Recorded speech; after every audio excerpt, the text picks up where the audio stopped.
Good morning, gentlemen, and thank you for joining us for this webinar this morning to talk about some grassroots marketing strategies to help build your business in the Medicare field.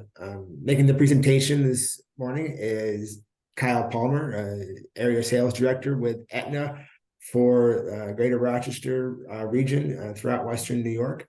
And if you do have any questions, feel free to type those into the um, chat box there in Zoom, and we can address those questions at the conclusion of the presentation or throughout as we go. So again, thank you very much, and Kyle, appreciate your time this morning. Thank you. Yeah, no, thank you. I appreciate you asking me to present for the team. Kind of give you a little bit of background. Obviously, again, my name is Kyle Palmer. I am the broker manager for Western New York, Greater Rochester, and there's a few counties that are included in the central upstate market that I also cover. So technically I cover 3 different markets. Fun when you have to, again, know all the different plans and all the different markets. So yeah, just a little background about me. I came from being a broker, just like you all. I started in the field. This was one of the ways that I dove into Medicare was just getting out in the field. I felt it was very, for me, it's definitely sped up, expedited the learning process. After I got my AHIP and completed my certifications, I just kind of dove in that way I could get out there in the community, field those questions, and then obviously find answers to those questions. So today we're going to be talking about grassroots marketing. Obviously, what is it? Why you should utilize it in your marketing strategy. When we look at marketing, I think sometimes we all get hung up on doing one thing, one specific marketing tactic, and just hope that works for us forever. That's not the case. So it's always good to have different things going on at the same time. And this grassroots marketing way is definitely a recommended way for you to continue being seen in the community, as well as continuing to fill your pipeline throughout the year through various events. So, like I said, we'll go through, see if I can get my clicker on here. There we go. So like I said, this, if you're in New York State, this is kind of what our New York sales team looks like. Obviously, our broker managers across the state, you see me there on the bottom. Tim Woods covers our central upstate market, Colby Costello in our capital region in Westchester, Rockland, Robert Caparelli, New York Metro, then Jose Espinal down in our Long Island region, then our fabulous leadership team on the left-hand side, Maritza Santana Ruiz, who's our director of Medicare sales across New York State, and our executive director of sales with New York, New Jersey, Jen Steiga, and Lauren Castleberry, who's our chief Medicare officer. And then we have obviously our sales and support team. We have our community relationship manager. So they're technically called our community lead generators. So basically what that means is they are typically the individuals that if you're representing Aetna, if you're working in an event to represent Aetna specifically, this is who you would work with. And my colleague is Kayla White. She covers Western New York, Greater Rochester, and the central upstate market. So she is the one that you would be working with if you're in my territory.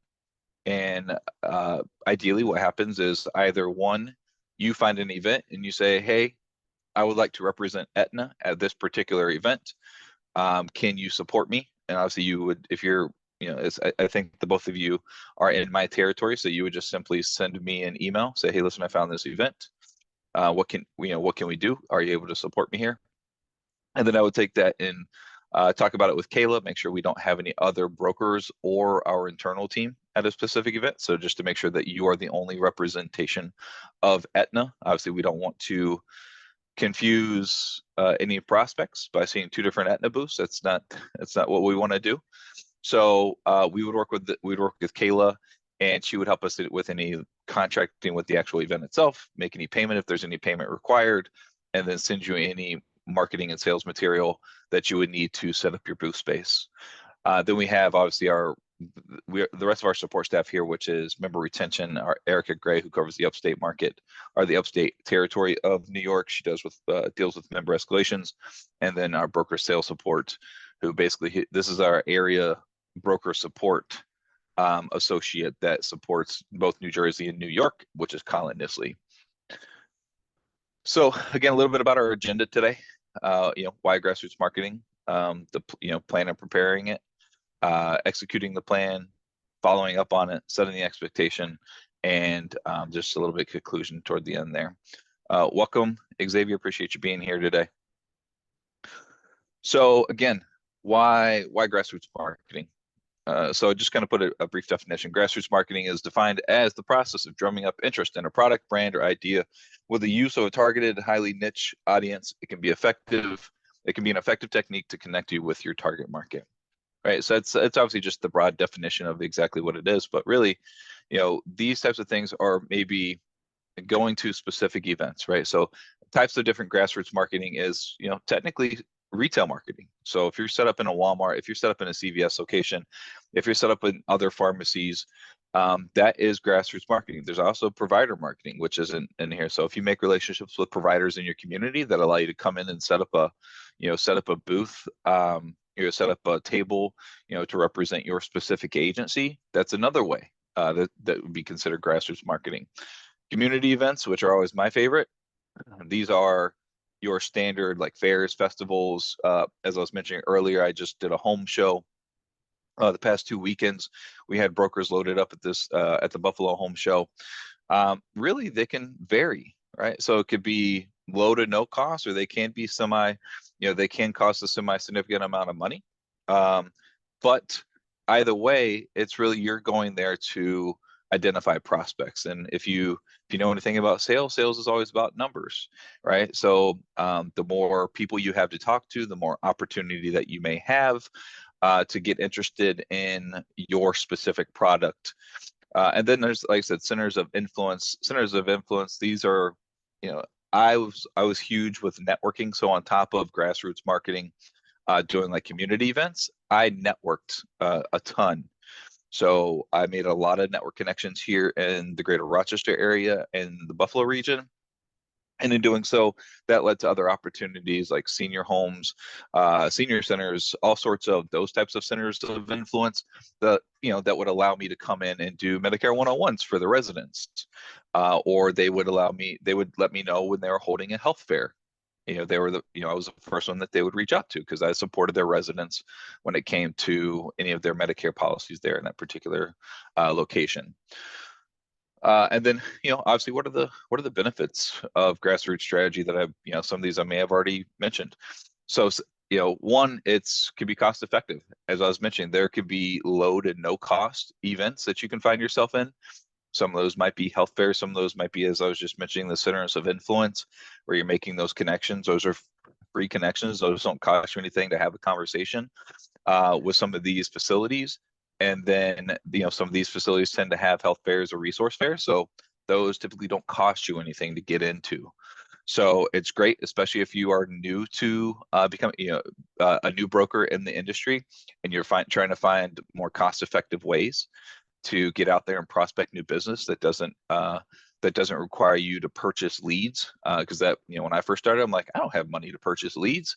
This is not where I want to be. So I found the most cost-effective ways, which were in grassroots, because that's what I know, because that's what I've done on my previous career. They can be highly targeted. So you can be specific if you're really more about a particular product. Is it DSNP? Is it veterans?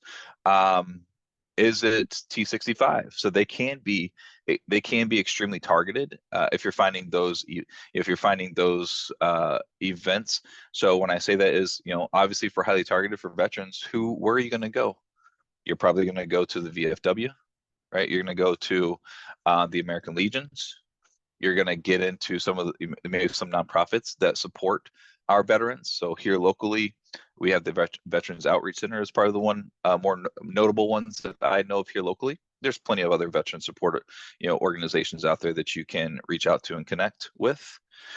So any events that they hold are going to be designed specific to veterans. So if you're really focusing on the veterans product, well, now we're highly targeted in choosing where we go. And same thing with DSNP. Like I said, if you're looking at doing some DSNP prospecting and enrollments, you're probably going to be more focused on health resource fairs. Maybe a good place to find those. Also, just making relationships with some of the affordable housing in your particular area. Another great way too, like I said, or another benefit is boosting brand loyalty.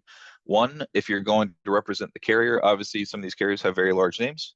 But if you're looking to go represent your own agency out in the field, then this is an opportunity for the public to see your brand out, out in the world, out in public, and not just hoping they find you or they walk across your storefront, right? So this is another way to get out there, so more people can have eyes, and you can have more visibility on your brand, aka your agency name. It helps organically spread the word. I found this to be very true because I had a lot of conversations with a lot of various people. Some people may not have given me their information directly through a permission to contact slip or through a scope of appointment directly at an event, but they did take my information and they would share with their friend how knowledgeable that I was about the product, about Medicare, about whatever carrier that I was representing at that particular time. So they would organically just pass my information on to a friend or family member that may need that. And then obviously it gives you an opportunity to really receive some authentic feedback regarding the products in the market, right? So you'll hear people say, hey, listen, and obviously I'm going to lean towards that because obviously I'm here representing Aetna. So, but even still, and just over the past 2 weekends when I was at the home show, I received a lot of great feedback about our Medicare Advantage products in the Buffalo area directly from members who attended that show. So that's always great to hear too, just hearing that feedback directly from the members that are on these plans, so you can feel more confident representing these products in your territories. So typically questions I kind of aim to answer, because these are just some base level questions that I think you may be thinking about. How do you know if grassroots marketing is for you? And to be honest, it's not for everybody, right? There's introverts, there's extroverts, there's people that it's fit for, and there's people that it may not be fit for. Where do I find events? That's always obviously where can I find these things to even book and go into? What types of events do I look for? What do I need to set up? What do I need in order to set up the event? I guess I should rephrase that question there. Do I need my own setup? How does Aetna help me with these events? So this next piece is really going to be the layout of kind of what you are looking at in order to find a show, book a show, work a show, and what's expected from us as what's the expectation from us as a carrier if you decide to represent Aetna for these events as well. So if I'm going to tell you to grab a pen and paper at any point, it's going to be right now, because this is going to be the breakdown. This is the process that I put in place for me, because like I said, again, prior to my Medicare career, I worked in, we'll say, telecommunications, and I did grassroots marketing, aka event marketing, throughout New York State. So like I said, I've been doing event marketing for over 15 years now. So this is kind of what my process is when I'm looking at working a event. Easy as 1, 2, 3, right? You plan and prepare, you then show up to execute the plan, and then you follow up. In those steps, right, we're going to find, analyze, and set up the event. We're going to market the event, and we're going to set a goal. So we're not going in there blindly. How are we going to identify if that event was a success, and how do we know if we want to book it again for the following year? Executing the plan, when you are there at the event, you're going to engage with the audience. You're going to network with other vendors. You're going to continue to keep a positive attitude. Attitude rules everything, especially coming into these events. Because however your attitude is going in is going to really amount to what the result of that event will be for you. Follow up. Obviously, like I said, when you're working with us, we're definitely going to need information on the backside to make sure that we are seeing if that event was a success for you, if we are supporting it. But at the same time, you should be keeping track of that as well. So how many leads did you get? How many of those leads did you end up closing? So that way, again, you can evaluate whether that lead or whether that event was great enough for you to book in the following year. So this is just, I'm not going to go over every single one of these marks in detail, but just kind of give you an idea of what I think about, right? Getting started, you know, what market are you wanting to, what demographic are you wanting to market towards? So therefore you need to identify what types of events you should be looking for, and then identifying where to find those events. The analyzation part, I mean, for getting started, I don't want this to be overcomplicated. Really, for you, I think it's more about understanding, like, I just need to find events, right? If you're a brand new broker, you may not be extremely focused on what demographic do I need to market to. No, your goal right now is just to get out there, find an event, like I said, low to no cost. If you want to pay for some additional money towards a specific event, feel free. Um, they can range from free all the way up to thousands and thousands of dollars if that's what you choose to do. Probably don't recommend it, but if you choose to do that, that is completely up to you. So that comes into the analyzation piece, right? How long is the event? Is it a few hours? Is it a few days? Is it a week?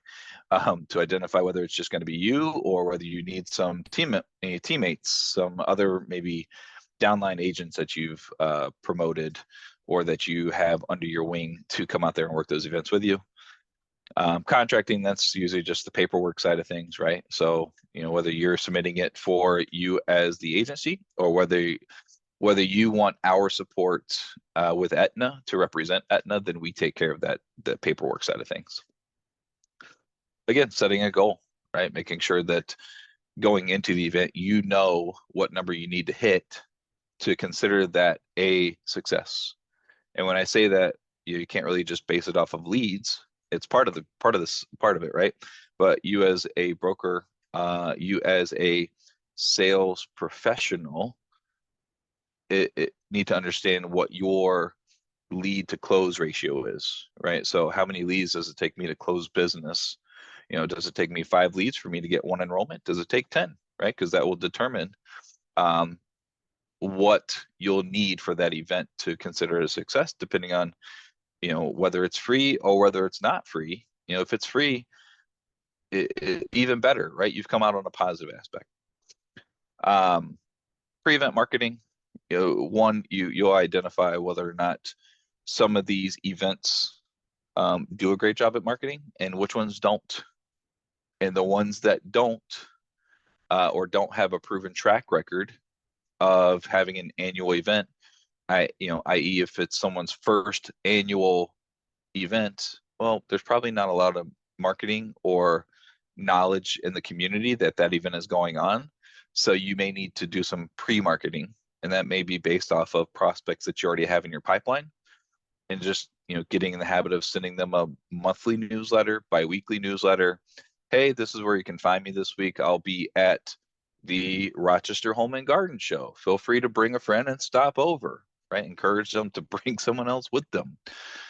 So that way you can get more people there that are really there for you specifically. Not the home show, or whatever event, it's just an addition to coming to see you. So we'll help you drive some traffic that's focused directly to you. And then, obviously just prior to the event, you want to make sure you're doing just an inventory check. Do you have all your sales materials? Do you have everything you need for your table setup? And those are, this is kind of what I go through, the process I go through prior to actually showing up to the event and working it. You always hear the phrase, if you fail to plan, you plan to fail. Well, this is that planning process.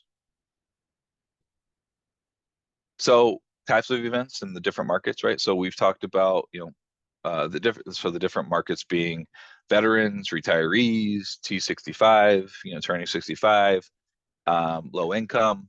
So then we identify what types of events. So if you know anything, more than likely you'll find veterans at either an air show, a car show, maybe again any sort of VFW or American Legion events, or any events that some of the local nonprofits that support veterans would be at, right? You can, for T65, really it's just with anyone that's T65, I always focus on typically when I think of T65, those are probably going to be healthier individuals going into Medicare that may be coming off of employment, right? Or soon will be coming off of employment to become retired. So when I'm thinking about that, I'm usually thinking, okay, well, these folks have been active. They've been going to work every day, whatever it may be. So they may be a little bit more active than a lot of the other folks that may be on Medicare. So I may want to focus on maybe a fitness facility. And what do I think about when I think about a fitness facility? I think about Silver Sneakers because that's who Aetna works with.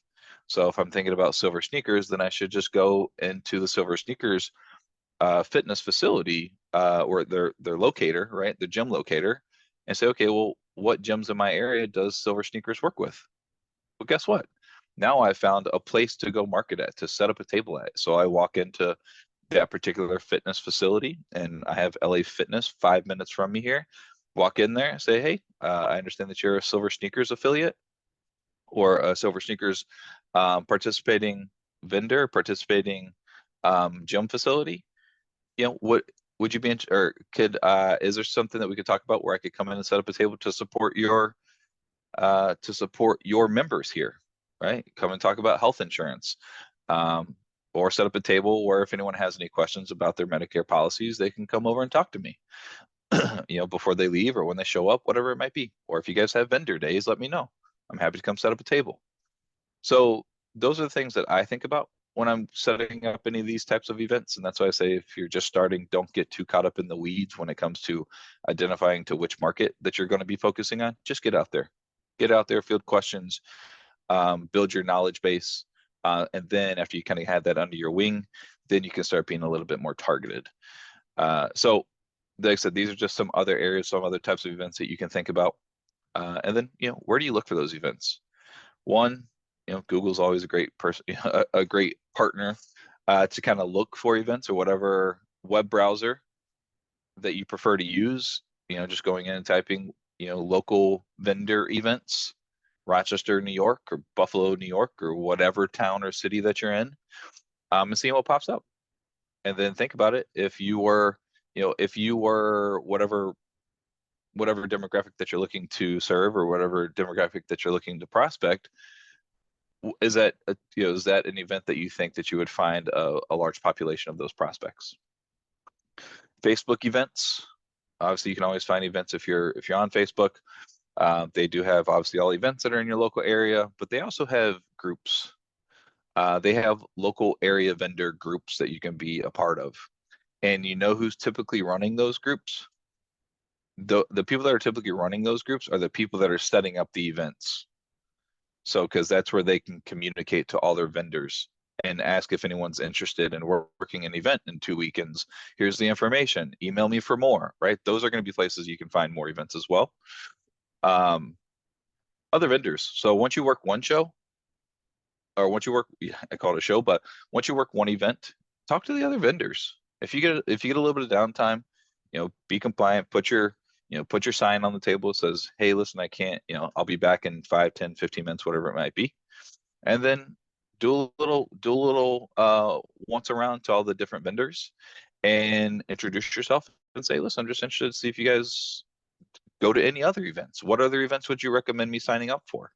Right? If they're not another Medicare broker, then they don't care if you're there or not. So they're typically happy to share that information with you. Obviously, your local chambers of commerce, they'll typically have a list of events that are happening in the area as well. And then there's event sites like Eventbrite. There's probably more out there. I haven't found like the end all be all of event sites where they're well promoted. So you may go through a few different sites, but they all have stuff on there.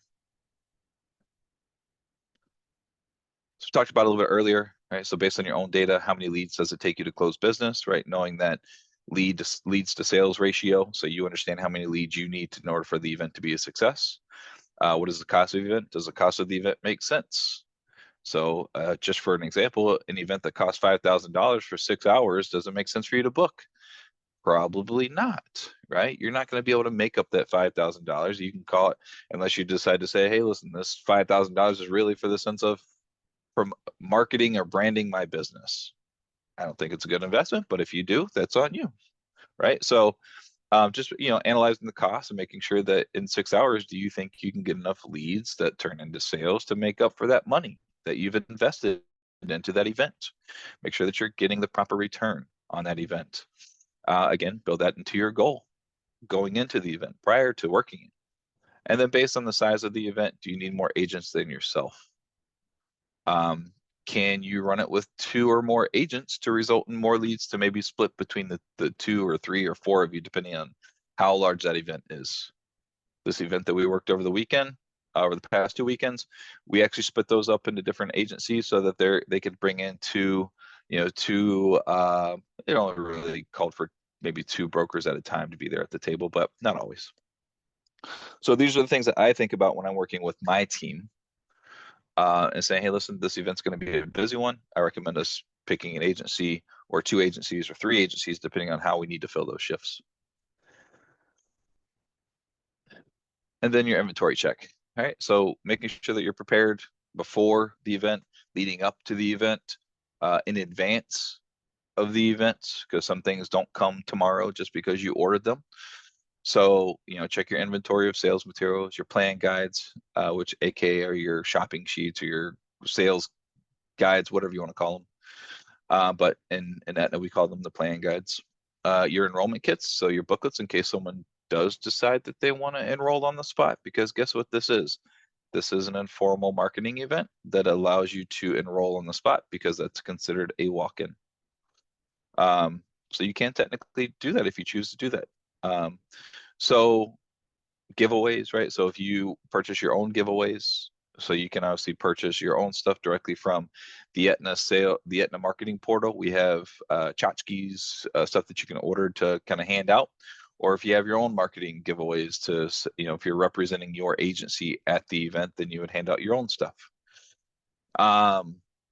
Business cards, make sure you have plenty of business cards. People will take business cards 100% of the time. Benefit specific flyers for prospects, your permission to contact lead cards, and then maybe even some scope of appointments forms. So if someone's like, hey, I definitely want to set up a meeting with you, fantastic. Guess what you can do? Either one, we can talk about it now, but if the event is busy, you may not want to take that time and because there's other people that you want to prospect. And say, or the other option is fine, no problem. Let's look at our calendars right now. Let's put something on the calendar. We'll go and fill out the scope of appointment, and then we'll plan to meet Tuesday, Wednesday, Thursday, whatever day of the week that fits both of your schedules. Make sure that you order your sales kits and enrollment guides in advance. I would always tell people to give at least 14 days for delivery so that you can have those in time. So if the supplies won't make it in time, please, typically myself or my broker, or not broker, but myself or my CLG, my community lead generator, Kayla, she will send stuff over to you to make sure you have that. And then do you expect a specific market of prospects? Again, DSNP veterans, T65. So print out some prospect flyers. Those can be found in the Aetna marketing portal that you can customize, put your information on, and print out. Again, you still do need to give those 48 hours for them to approve the flyer so that you can download it and print it, or you can take it to your local printer and get printed if you choose to do so. So, and then this is just kind of an example. That's me. That is me in the field as a broker, actually. So this is typically, I always recommend getting some sort of stand-up I'm about real estate on the table. So take yourself down to Staples and find you some of those those brochure holders, whether they're single ones like you see there with the Epic guide that's right in the middle of my table, or if you have or if you want to get like a 3-tier one for a full size, 8.5 by 11 type of paper, or you can get a single tier, whatever, to kind of create more real estate on the table that looks a little bit more clean. And then they've got, obviously you see there you have, pop-up banners that are available. We usually provide you with a tablecloth, some of the sales materials that you'll need, and then Kayla does typically provide loan you a pop-up banner as well, so that we can have something like you see there on the left-hand side. We have the dual eligible one that is from last year. And then both of those are actually the DSNP pull-up banners. But you can find all that stuff on the Aetna marketing portal if you want it customized with your own information on there. So with your own name, phone number, email address, whatever it might be. So kind of just a recommendation for a list of supplies. I always had typically a 6-foot folding table with me. That's what you see right there in the photo. The Aetna tablecloth, which is typically provided by us. Find yourself a chair or a stool. I'm a stool person because it keeps me face height. So if I did want to sit down, I don't have to stand up every time. I can, I'm able to sit and still be eye to eye. I always recommend that if that works for you. Obviously the roll-up banners that you see that we just talked about, the literature holders, as I was mentioning, just somewhere to put the actual documentation that's not just flat on the table. So it doesn't require someone to actually walk up. I mean, obviously it would be nice to just walk up to the table, but it kind of attracts people from afar if the documentation is easier to see. Sales materials, the plan guides, the enrollment kits, giveaways, the benefit PDFs. I always put a couple of dishes of candy, whether it's the favorite Werther's Originals or whether it is just peppermints. Who doesn't need a peppermint? So, and then if outside, we have tents to loan if you do an outside event for us, but something you might want to consider too is if you're doing an outdoor event, you would definitely want a tent, whether it be a 5-foot or 10-foot pop-up tent that you can strap down. So which you'll need some weights to keep those down just in case gusts of wind comes through, but also to keep you protected from the sun. So, now we've talked about kind of the preparation and planning. It's game day. So what do you do now? 1, dress to impress. Appear like the professional that we know you are. From business formal to business casual, it really just depends on what type of event that you're working. If it's going to be where you're going to see a lot of more professional businesses, then you may want to dress a little bit more business formal. Versus some of these craft shows, typically it was more just dress slacks and a polo is what I would show up in. Arrive early. Make sure that you always arrive 30 minutes prior, I'll say at least 30 minutes prior to the event. I personally always arrive probably around an hour to an hour and a half ahead of the event to give me time to set up, and then also give me time to network with the other vendors. As I was mentioning earlier, and talk to them and ask them, hey, what events are you a part of? What other events? Some of them you're going to run into multiple times, right? So you can always just check in, see how they're doing. Just make sure to have some small talk so they keep you top of mind, so they remember who you are and what you do. So if they come across anyone, they keep hopefully they keep you top of mind. Good vibes, right? Keeping that positive attitude. Make sure that no matter what is going on in your personal life, once you cross over that threshold of the event, you need to have a positive attitude, because again, your attitude is going to lead to whatever outcome that event is going to give you. So we're all dealing with something, but it kind of stops at the doorstep, and then you walk into that event, positive attitude, talk to everybody, and then go back to life as needed after the event. Engage with everyone. Whoever is in earshot of your table needs to recognize that you are there. The more people you talk to, the more leads that'll come. Please, please, please, please, please, if you decide to work these events, these events will work as good as you work them. So do not sit and wait for people to come talk to you, because you'll be highly disappointed. Not everyone cares about Medicare, believe it or not. So it's your job to engage with them. Introduce yourself. Hello, how you doing today? Fantastic. My name is Kyle. I'm out here today talking about Aetna's Medicare Advantage plans that are available in the region. If you or someone have questions regarding Medicare or Medicare Advantage plans that are offered through Aetna, I'm here to answer those questions for you today. Think about that as you're walking around. Feel free to stop over to the table. I've got some free gifts for you to take along with you. I'm here if you need anything. So if it's slow, go talk to the other vendors, right? As I've mentioned multiple times, not all events are great. Some are slow for various reasons: bad advertising, bad weather, Buffalo Bills games on, right? So if it's a Sunday, it's probably going to be a little light, as most people are probably home watching the game, or they're at the game. If they're playing in Buffalo, who knows?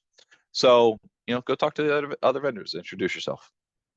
And then if you need to walk away, always just make sure that you leave a sign on the table that says, I will be away for the next 15 minutes, so that you can go to the bathroom, get something to eat, take a walk, whatever it might be. Just make sure that you're leaving that sign on the table. Obviously, these are the permission to contact forms that you can actually download directly through Producer World. And I will show you in Producer World too a couple things after we get done with this. So like I said, this is our one that's a PDF that you can download through Producer World. You can also just order the permission to contact tear off slip that's about a half. I think it's more of a third page size, so it's not as big, right? So it's just one of those tear off sheets. You just it has the basic information that you see on top up there. And then, like I said, once you're collecting this information, you're going to provide some of this information back to us after the event to know, so we can log that, make sure that we assign those leads to you, so that you can work them and keep us up to date as to what's going on. Did you have any success with the lead? So we can see, again, always about return of investment. So making sure that, if you got 10 leads from the show, you close 3, did that meet our goal for, in order for us to rebook that event next year and plug you in? So again, talked a little bit about the attire. So this is kind of a little bit about what I was talking about, right? So we have polos, we have a little bit more business formal attire, as you see with my colleagues up there in the top left. So like I said, just base it on the event. Could be polo, could be comfortable slacks and dress pants, tennis shoes, dress shoes, heels, blouse, skirt. I always wore a lanyard or name tag because it usually helps with people recognizing who I am and who I am representing. Especially for the population that we're serving, they like to know that they're dealing with someone that is reputable.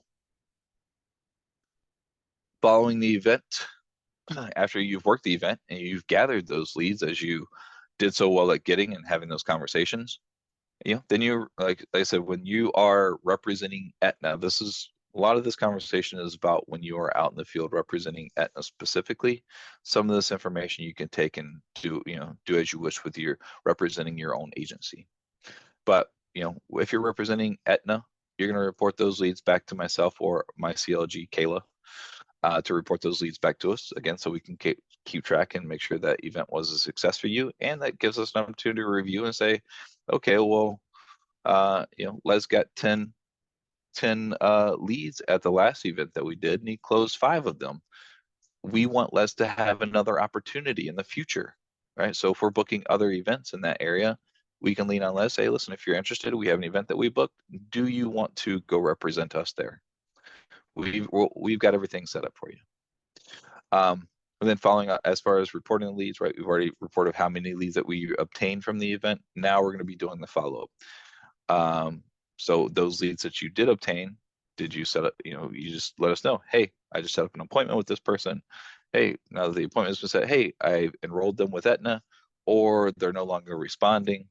The biggest thing with us supporting these events, obviously, if we're supporting you, if we're sponsoring this event for you, we do expect that you lead with Aetna first. Right? We understand that you're all brokers. We understand that you contract multiple carriers, but if we're providing the opportunity, we're sponsoring or paying the cost of the event, we do expect you to lead with Aetna, and then let us know where we didn't fit the bill. So again, make sure that you're providing those updates regarding those leads to myself or to Kayla, our CLG, and then close the business. Go out, close the business, and then celebrate. Let me celebrate with you for closing business and earning those opportunities off of those events through Grassroots marketing. Provide the feedback to us if for some reason the prospect doesn't choose Aetna. Help us understand why, and then also just let us know how the event went. Did it have good traffic? Was it a good booth location? Is there something in the future that we could change about that particular event or spacing or whatever it might be, that maybe it does have the potential for success, but maybe we just had a bad booth spot, right? Or maybe the flow of the traffic that that the event itself set up wasn't great, and we can provide that feedback back to the actual organizer of the event and be like, hey, listen, you guys should think about how you structure the foot traffic there, how you lead the attendees throughout the event itself. So again, setting these expectations when you're at these events, act professionally and respectfully. Not only are you representing yourself, but you are also representing Aetna and or your specific agency, depending on who you're out there set up as, right? Communication is a must in order to continue getting these opportunities or working with these opportunities with Aetna. We need communication, again, about those leads. So you do need to be responsive for whether it's prior to the event or post the event. We need to know that you are communicating with us in a timely fashion. This is the piece I need to edit. So we no longer have to verify the events. We used to have a event verification form. We no longer have our brokers fill out that event verification form. So really, you just need to follow up and again provide that lead data. Cancellations, if you have to cancel for any reason, you must contact myself and or the community lead manager, which is Kayla. Let us know in advance, as far in advance as possible. And then, like I said, we're happy to partner with you on new opportunities. We just ask that you lead with that when you meet with your prospects, right? If the product doesn't make sense for the prospect, just please let us know why.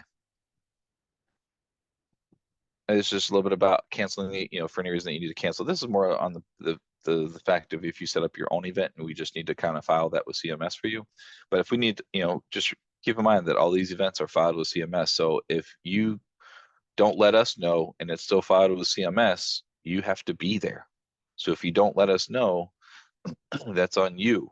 That's not on us. Keep that in mind. So I just want to make sure that you know that if you need to cancel the event for any reason, please let us know as soon as possible. I just tell you to just let me know and I'll take it from there. Again, how do you know if you can't, how do you know if you represent Aetna? So if you are representing Aetna specifically, again, we file the event for you with CMS. So while you're there, you're going to have Aetna materials only. You're not going to have any other carriers materials. You're not going to have your agency material. You can have your business card that doesn't say Aetna on it, but everything else in that table will say Aetna. Okay. There seems to be a little confusion in the market, so I'd like to make this very clear. Obviously, you'll have an Aetna tablecloth. You'll have the Aetna pop-up banners. You have the Aetna sales kits and enrollment guides. Again, no other carrier or agency material is allowed on the table. If you're representing your agency, all right, so you choose not to file that event with Aetna. You choose to file it through CAFL or through through the upline. Then that's who would file that event. Then you would just display your own agency material. So whether that is CAFL or whether that's your own independent agency, you'll use your own agency tablecloth. You'll set up your own agency banners. No Aetna material is to be displayed, other than you can have like the giveaways, the tchotchkes, right? The takeaways. So you can have those on the table, but no sales materials should be displayed on the table if you're representing your agency. Reason why this is important: CMS compliance. I'm here to help with protecting your license, making sure that you don't get any dings on it, right? And to help eliminate confusion for any prospects or Aetna membership. And also, we like to just ensure there's not two different brokers at these events. So again, I have seen in the past where agencies have gone out and set up as their agency. The next thing you know, I see a whole bunch of Aetna materials on the table. Or I see an Aetna banner or anything, right? That's not what we want. We may already have a broker there that's specifically representing Aetna, so that can cause quite a bit of confusion. And like I said, that's why you want to report. That's why you want to make sure that you're reporting it properly. So how does Aetna help? Right. So we've got our sales team. So that includes my CLG, Kayla. That includes me. And it could be different depending on which area that you're in. Xavier, I'm not sure exactly which area that you're in over there. But you work with your local broker manager. You work with the local community lead generator. And like I said, we are always looking and searching for opportunities on our end. And sometimes we need your partnership. Maybe we find an event, but we don't have a broker to work it. And then there's sometimes where you find an event and you want to go represent Aetna, right? Maybe we've got strong products in that particular market that, that's one of the leading products for you. So you can find events and bring those to us as well. If you're unsure and you kind of want to test drive the waters, so you can let myself or you can let your local broker manager or your local community lead generator know. So as they find events, they can introduce you to the opportunity to see if it fits for you. And what I mean by that is, you know, some of these territories, they do have the community lead generator does go out and work the event. So you can kind of come along and shadow to see if it's for you. Or maybe there's someone in your agency, you know, maybe you're not the agency owner, but maybe you're just a, you know, a broker that, you know, can go out with someone else that's already experienced with the agency into the field and kind of shadow them as well.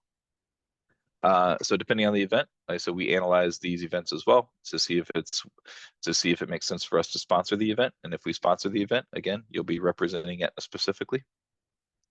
And then there's continuous training opportunities. I do go out in the field. As I mentioned, I was just out in the field last weekend. And I do go out and shadow brokers and kind of help them as well. So, you know, on top of this grassroots marketing training, which I host this as well throughout the year, leading up to AEP. I don't do it in AEP. Don't have time for that. So, like I said, there are other opportunities for you to continue learning. The best thing I could tell you to do is just put your first foot out, find an event, book it, go set up, right? And then you can work with either the team at CAFL, or you can work with, you know, me if you're in my territory, or your local broker manager, to help assist you with anything if you decide that you want to represent Aetna in the field, which we hope you do. So again, in conclusion, we've talked about how to prepare for it, what game day looks like, and the follow-up. This is just a little marketing blueprint. Feel free to screenshot that so you have that for later. You know, outside of that, that is, I'm pretty sure it's the last slide I have, right? Yeah, so I'll just leave that up so you can take a look at that. We're 10 minutes before the end of the hour here. I'm gonna leave this time open for you to, you know, I don't see any questions in the chat, see nothing at all. I just hope that you are awake and alive over there on the other side. I didn't bore you to death. But if you have any questions, Rob, I think I'll kind of let you take it from here. Kyle, thank you very much. That was fantastic. I mean, just a very detailed presentation to help the brokers understand that the strategies and steps to take to have a very effective marketing blueprint and a plan to do some grassroots marketing, because really that is the key, I believe, to marketing and generating leads. I mean, a lot of brokers are talking to me about the importance of leads and buying leads, and that we do have some very good lead vendor platforms. The most impactful means of marketing is to meet people face to face on their own, at their comfort level. So when you're out in the community, you're meeting people where they're a comfortable, relaxed environment, and it's a very, very effective. I've seen it work very well throughout my career. So if anybody does have any questions, feel free to, I can unmute anybody that has questions, and glad to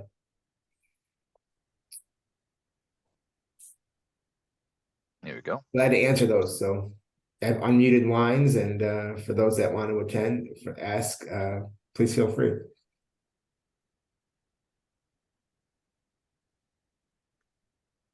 I just want to say thanks, Kyle and Rob. I appreciate you all hosting this webinar. It was I found it informative and helpful. So thanks very much. Thanks, Xavier. Awesome. Yeah, we appreciate you attending.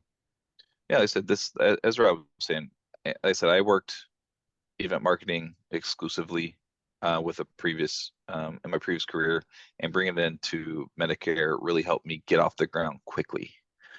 As Rob was saying, it's a lot easier to meet people in the community and have a face-to-face discussion, because let's be honest, you can then start building that rapport with them face-to-face.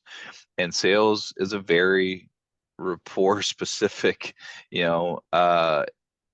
career, where building those relationships from the get-go, they can build their they can kind of build their profile of you once they meet you and have discussion with you, to kind of gauge your knowledge on what you know regarding Medicare.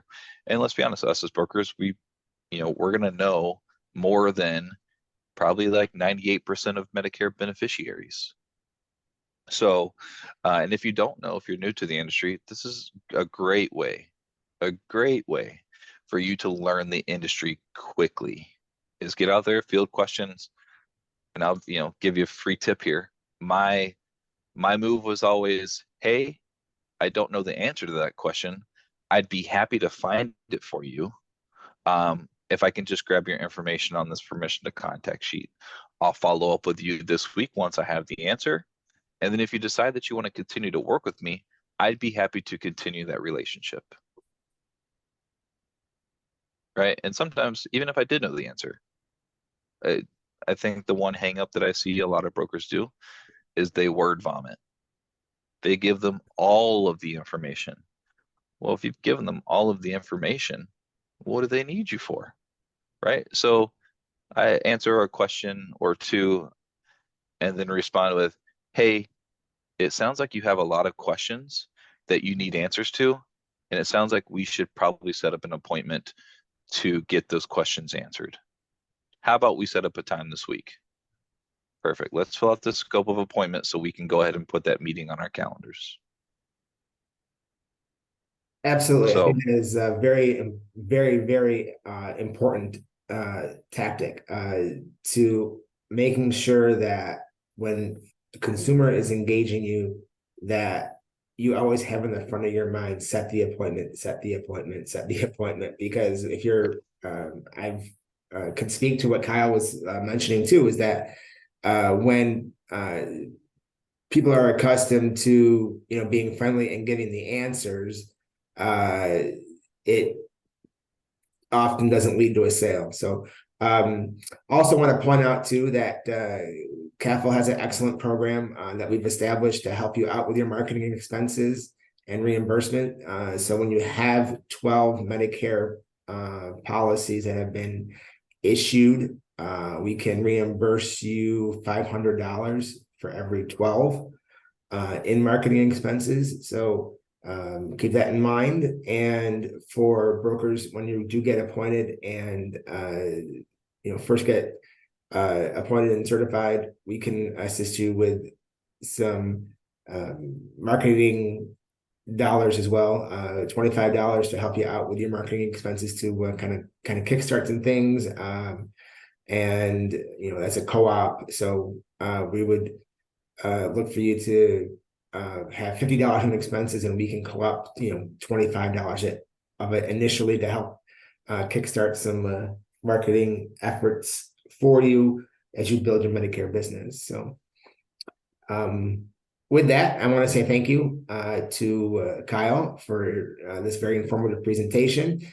This is being recorded, so glad to make it available, and we'll send out a recording after it has been uploaded and looked over. So again, thank you all very much, and hope you all have a great rest of your day.